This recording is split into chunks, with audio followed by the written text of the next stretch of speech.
Hi, everyone. Judge Andrew Napolitano here for Judging Freedom. Today is Friday, December 22nd, 2023. It's not only Friday, it's not only 3 days before Christmas. It's time for our Intelligence Community Roundtable by popular demand. Larry Johnson and Ray McGovern join us, as is usually the case on Fridays. Gentlemen, welcome here. Always a pleasure. Why don't we start with the most recent glaring intelligence failure, and that's October 7th. Larry, we'll start with you. What did Mossad, what did the Israelis know? Where did they get it from? How did they look the other way? The attack that Hamas carried out on October 7th was a well-planned military operation that had been in under preparation for months, if not more than a year. And Israeli intelligence analysts, all female apparently, identified this as a threat, as likely to occur, reported it up their chain of command, and were ignored. Because one, there were girls, women, what do they know? So Israel got caught completely with its pants down. And then as a result, because it's really important to emphasize that the Israeli narrative, which is a lie, is that this was an unprovoked terrorist attack, that Hamas was beheading babies, raping women. They were just on a murderous rampage. They had no control at all. And that's just not true. And in fact, the evidence that's come out since then has shown, number one, the only children that were killed by the Israeli tanks shelling houses in which there were both Hamas fighters and Israeli civilians. Multiple Israeli eyewitnesses to that effect. That's number one. Number two, the Hamas objective was primarily to do two things: kill Israeli military personnel. They did that in a spectacular way against the Golani Brigade, which is one of the most elite units in the Israeli army. Killed 72 guys on that one day alone. And then kidnap as many hostages as they could so they could both bring them back, use them as bargaining chips. I know that some have argued they also wanted to use them as bait to draw the Israeli military into a conflict in Gaza. So, this is a tremendous black eye for Israel, and this they allowed it to happen through incompetence. How did an entity with the reputation that Mossad has, and maybe they don't deserve the reputation, Ray, I'll let you, of course, happily expound on that. But in the public's mind, Mossad is a sophisticated intelligence entity. How did an entity like that ignore warnings or miss them? Well, a couple of reasons. One was that they had this really high-tech monitoring device here that didn't really need any people, sort of AI type thing, and they could rely on that to find out what's going to happen. Another thing is that Hamas executed incredible security during the months and years prior to this attack. And the Israelis were fat and happy. They were focused on the West Bank and the problems of political nature in Tel Aviv and in Jerusalem. And so they missed it. Larry's rendition here is most important because the Israeli citizens are beginning to realize now what really happened, and that the Israeli soldiers were shooting indiscriminately, so to speak, and also that when three guys tried to surrender, they were shot dead. This is going to come back to haunt Netanyahu. I wouldn't give him another 10 days in office.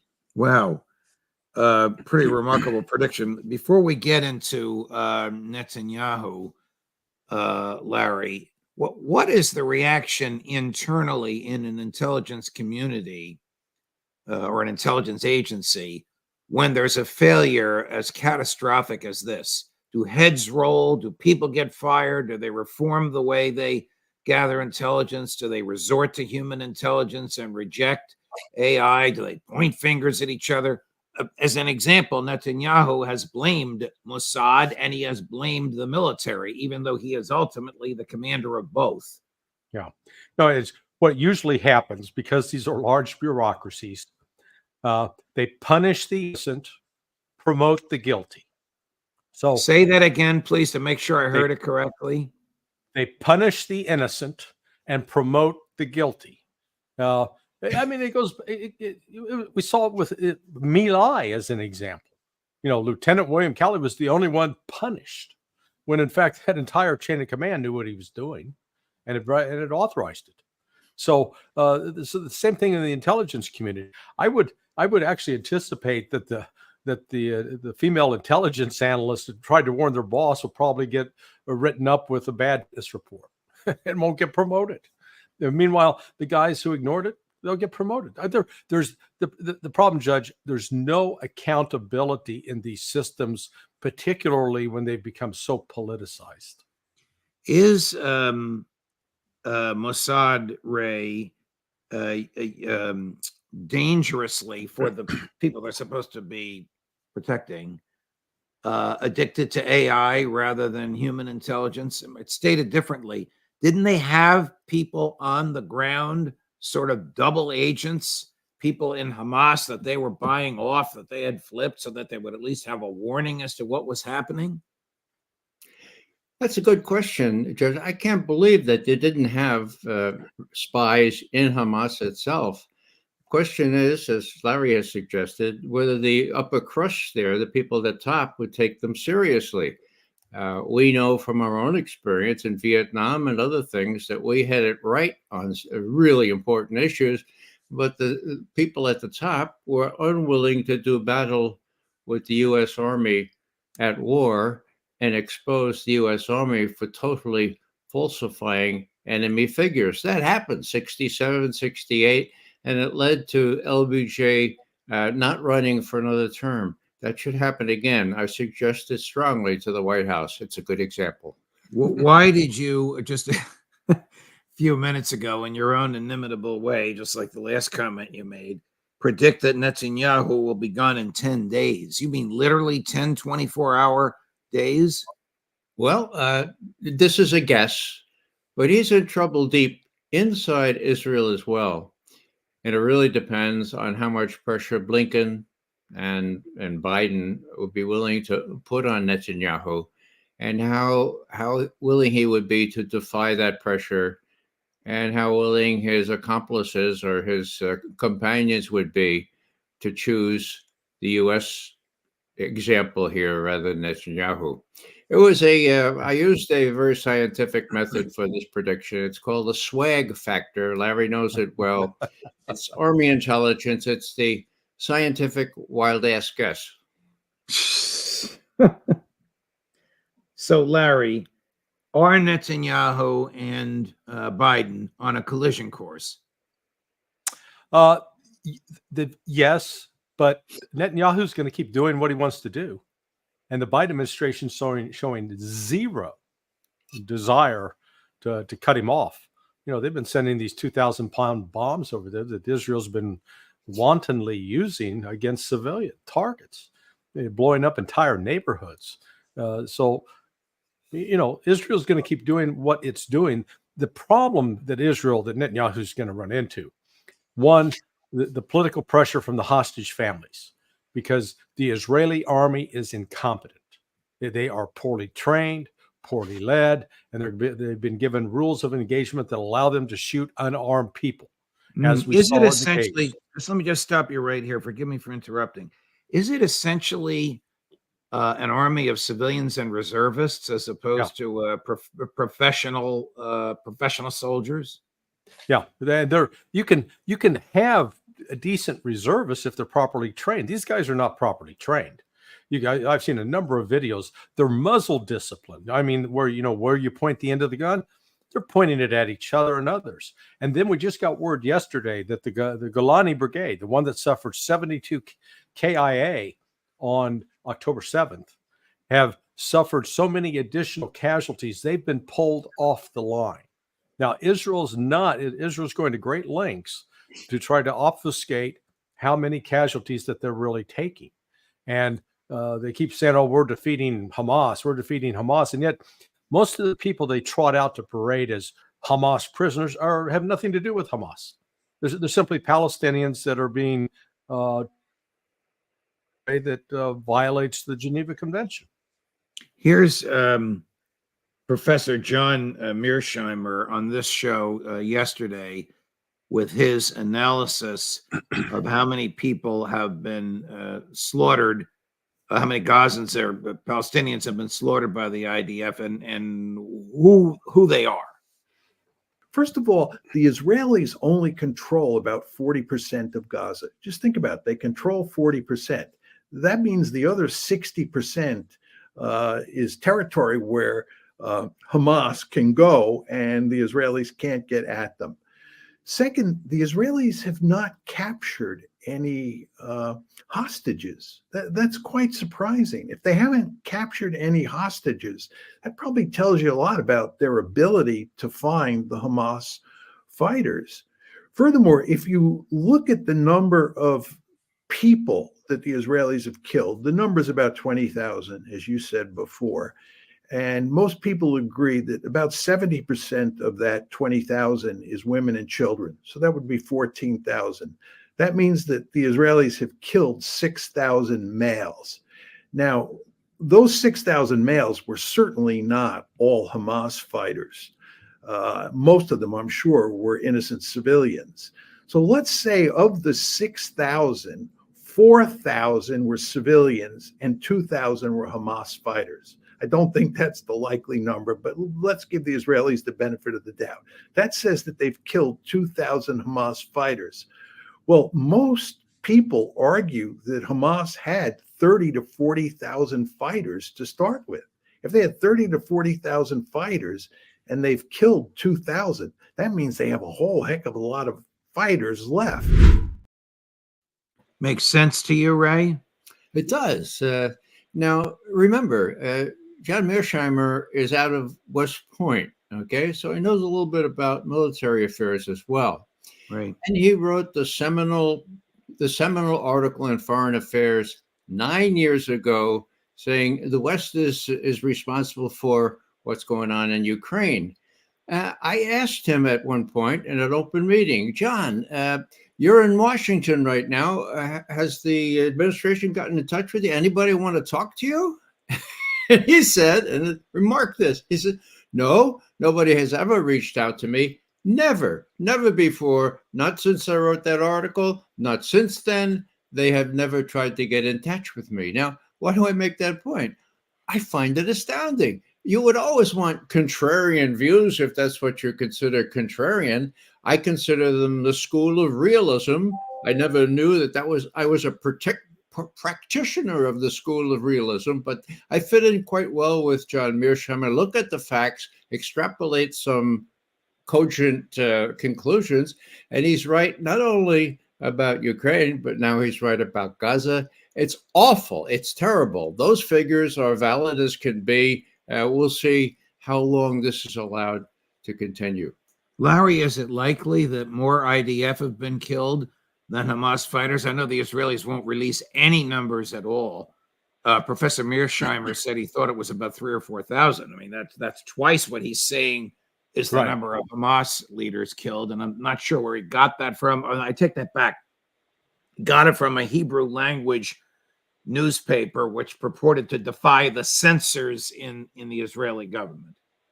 Yeah, I think Israel's lost at least as many as Hamas has, and they're really not in a position to take these kinds of casualties. So that's why they don't have a lot of fresh troops to throw into the mix, and the fresh troops that they throw are reservists. That again, we come back to the lack of proper training and improper leadership, poor leadership. So Israel's got itself in a jam, and then they continue to try to expand the war up north with Hezbollah, and Hezbollah is very significant in terms of its ability to attack Israel. So. Do you share Ray's view that Netanyahu is a dead man walking, politically speaking? Yeah. And it's important to draw the distinction. Just getting rid of Netanyahu is not going to change Israeli policy in Gaza. Even the liberals are supporting exterminating the Palestinians from Gaza. So people shouldn't work under the the false assumption or false belief that if So- we get rid of Netanyahu, we're going to have more reasonable policies in Israel. That's not the case. The answer is that is not the case. Ray, President Putin has been indicted by the International Criminal Court for the war crime of removing babies from their families. His argument is the babies were going to get killed and we saved their lives. The ICC says this is a war crime. If President Putin is going to be indicted for that, is it fanciful to expect that Bibi Netanyahu, Joe Biden, Lloyd Austin, Jacob Sullivan, Antony Blinken will be indicted for war crimes as well? Or is this war crimes thing just a facade that's not based on any sense of morality or law? Well, Judge, the U.S. controls those kinds of courts. The influence is so pervasive that if I were Vladimir Putin, I wouldn't really worry very much about what's going to happen to me in a judicial sense.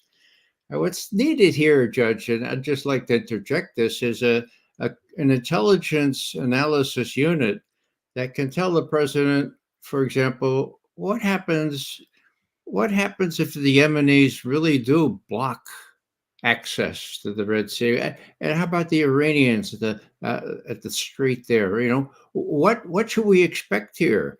And so that the people like Austin can kind of figure out, oh wow, okay, if we take out Yemen, what then?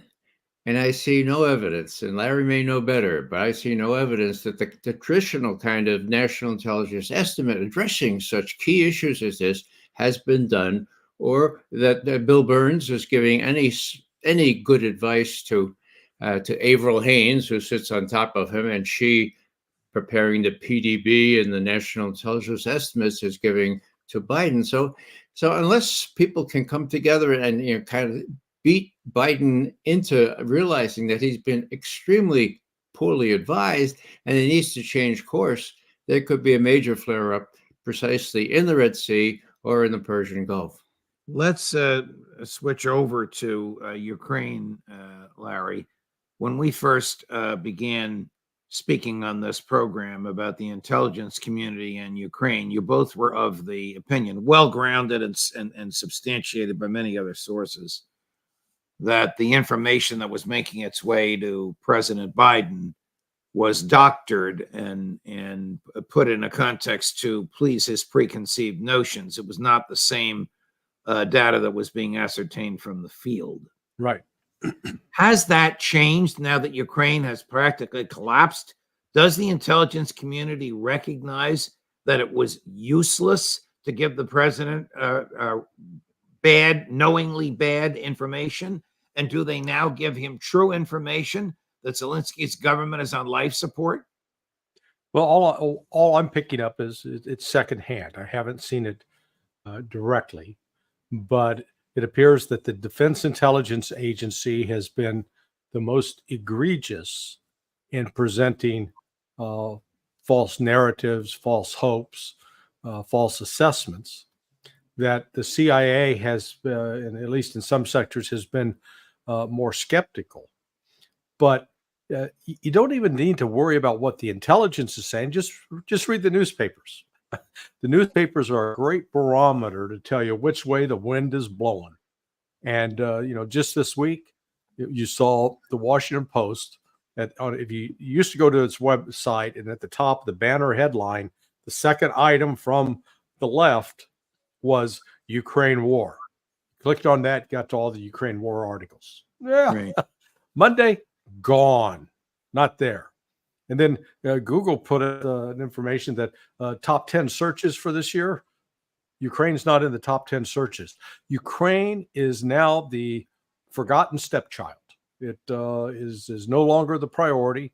We're gonna, there's a syndrome called walk-away wife syndrome. We're the walk-away wife. We're walking out on Vladimir Zelensky. He's on his own. Even Right. You had Anthony Blinken saying, "Yeah, boy, we don't have any more money. We're sort of out. We're tapped out." Ray, is that because Israel is the priority due to domestic politics, or is it because the neocons recognize that Ukraine was a dismal failure? And what's the CIA's role in this kind of a walkaway? Is the CIA reporting to its or agents, officers, analysts reporting to their superiors? Forget it, these guys are on life support. That's what they should be doing, Judge. Whether they're doing that or not, I just don't know. But I know enough of the history since Bill Casey and Bobby Gates and all the other directors that came after them, that they are very malleable and that they play the political game. And if the president wants to say that Iran is working on a nuclear weapon, then they'll say that, unless in the rare occasion a decent, honest manager comes in. I have one in mind who came in from the State Department to manage the latest estimate on how soon Iran could get a nuclear weapon. And the conclusion was Iran was not working on a nuclear weapon. It was unanimous, and it was with a high confidence. It came in November 2007, just as Bush and Cheney were prepared with Israel to strike out at Iran. So I cite that as what I call the baby. You don't throw the baby out with the bathwater readily, okay? The baby is the analysis that can prevent wars. That's the only estimate that I can attest to that played a large role in preventing a war against Iran. Yeah. But now it looks different. There have been no national intelligence estimates that I know of, and usually you hear about them. And what are they doing? They're supporting targeteers. They're blowing up pipelines. What is the intelligence community? What is the CIA worth anymore? I've concluded that there's no more baby. Throw the whole thing out with the bathwater. Start some sort of independent analytical unit that can be as far as possible insulated from political influence. Do you share Ray's view that it's that bad that the intelligence is almost useless because it's so politicized, Larry? Yeah. No, I mean, what's happened is they used to keep the Directorate of Operations separate from the Directorate of Intelligence. And within the Directorate of Operations, then you've got another division where you have those case officers who go overseas to recruit human sources to give us information. That's fine. But then also in the Directorate of Operations, you got this covert action element where they're given a task like support the war in Ukraine. We got to defeat the Russians, or support the Contras, and so once these covert actions get underway, they take on a life of their own. And then the people running them are under pressure to perform so that they satisfy the political masters downtown. And then they put pressure on the analysts to shape, to lie or to fudge the intelligence. So what has happened over the last 10 years, started with John Brennan, they fused a lot of the analytical elements with the operational elements. Now they're right in the same room. And the peer pressure to conform is enormous. And that's really what Ray's talking about is the covert action part of CIA needs to be eliminated, put somewhere else. The government's going to always try to do that kind of thing, but keep the intelligence analysis clean. Keep it out of that, where it can actually make the independent calls and give you the truth. Sometimes you may not want to hear.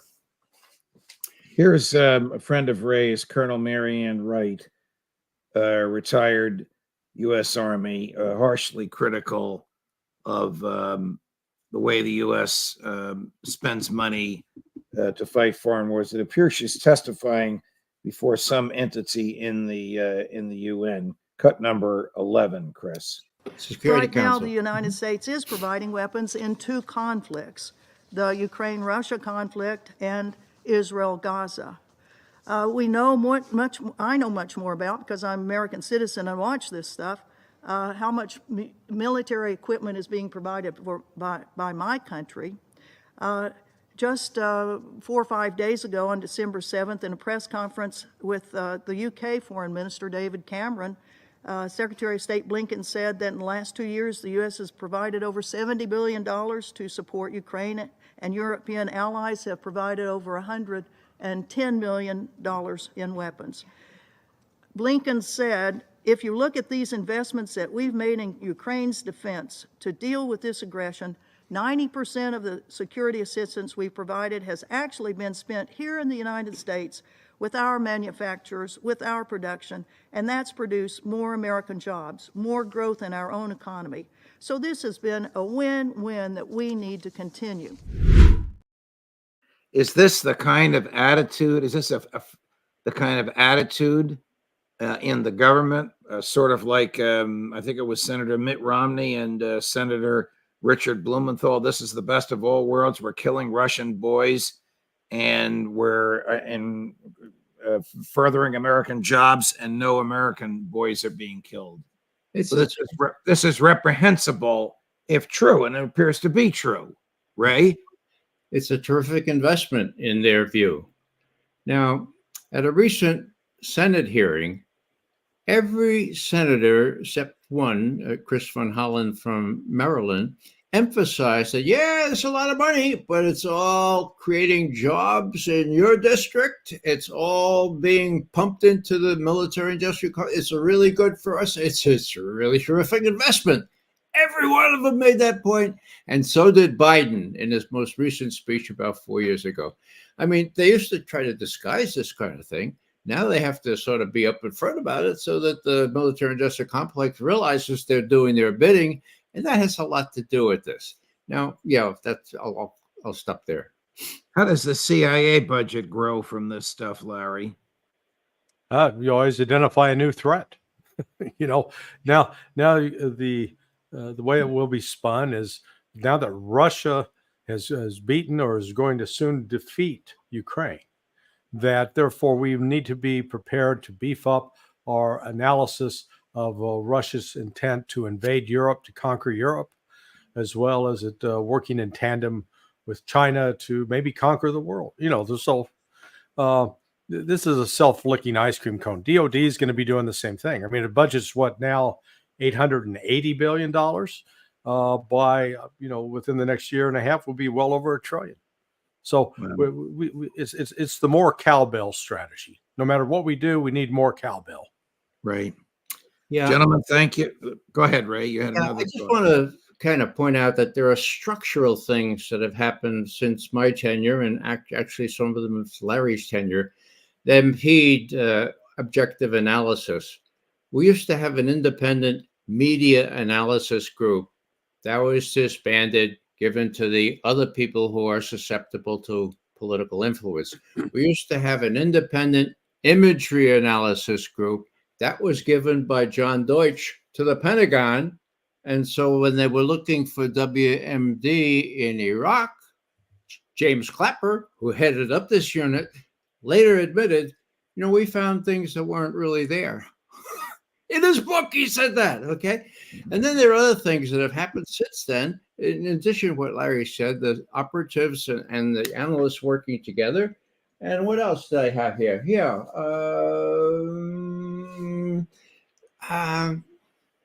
I guess I'll stop there. I had one other idea, but it escaped me.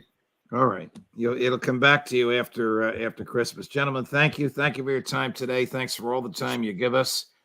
I hope we can squeeze a roundtable in Wednesday, Thursday, or Friday of next week, because this is, as you know, a fan favorite and one of my favorites as well. Merry Christmas to both of you and to your families. Same to you, Judge. Thanks. Thank you. Thank you. 5:15 today Eastern, the inimitable Max Blumenthal. Judge Napolitano for Judging Freedom.